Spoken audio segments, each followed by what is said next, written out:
And we're live. Hello again, everybody. Hockey Guy here for OutstandingPoker.com. Back with Phil down in Arizona for another video here.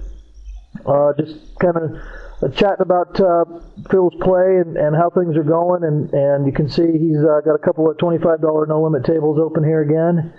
And as usual, we'll just kind of let Phil talk about some of the hands, what he's thinking, and if there's some interesting spots or areas for discussion, we'll chat about them. And with that, I guess I'll just shut my pie hole and turn it on over to Phil. Hey, Phil.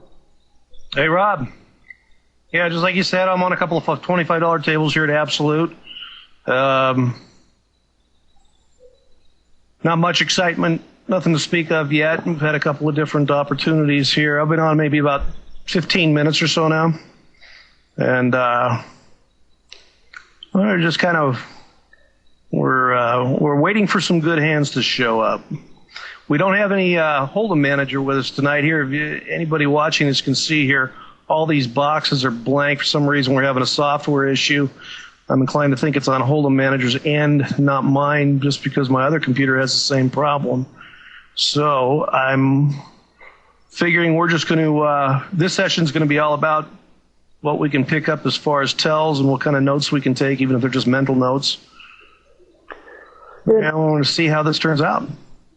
And basically my default here is sometimes I end up playing without the stats manager just because I'm not paying attention or whatever, and I just kind of default to the tag assumption on all the other players until they prove otherwise. And before we got the video started there, you did get a chance to recognize there a couple observations on some of the players that we just saw the cheesehead there with 5-3 suited. So it's good practice just to get in the habit of not being totally reliant on the stats program to recognize some of the players' tendencies, because that Parks guy there, our wacky Canadian buddy, he was under the gun in a raised pot with 5-3 suited, and so that kind of gives you kind of a hint there. And I think we saw that the real deal there to your right on the left-hand table was a station on a previous hand before the video, and so it's good practice just to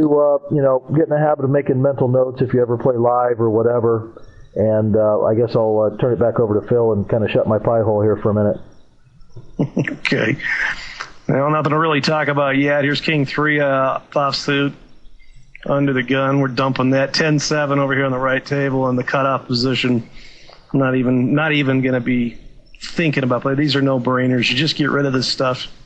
And if you just These are the hands that other players will play, even at this $25 level. You'll find a few players out there that just they're there to fish for good hands, and you can take advantage of them, but you got to be patient and wait.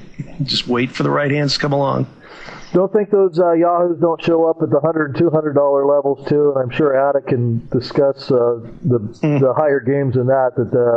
They still show up with all kinds of combinations out of the 52 cards available. So, but if you wanted to just share with the folks, it's been about a week since our last video. How it's been going? If you've been mostly playing the $25 games and what you've kind of discovered, if you've had a chance to work some of the things we talked about last video into your game, and just how the overall deal's going.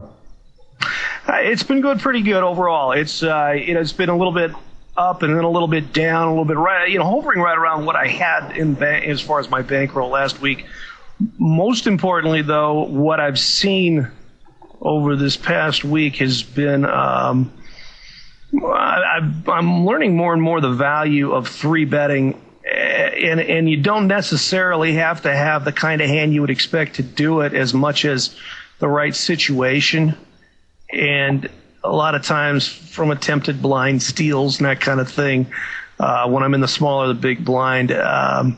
And I know, Rob, you talked about this with me before we got on, before we started recording this. I had a hand in King 10 in the small. It might have been the big blind, but I think it was in the small blind. A guy on the button raised into me, and I went ahead and let it go. And really, and you pointed out, hey, that would have been a good place to 3-bet. And I thought, you're right. I mean, it's not that. If you're going to 3-bet with a hand that's not a, aces, kings, queens, it's not going to matter so much if you're 3-betting with King 10 as if you were to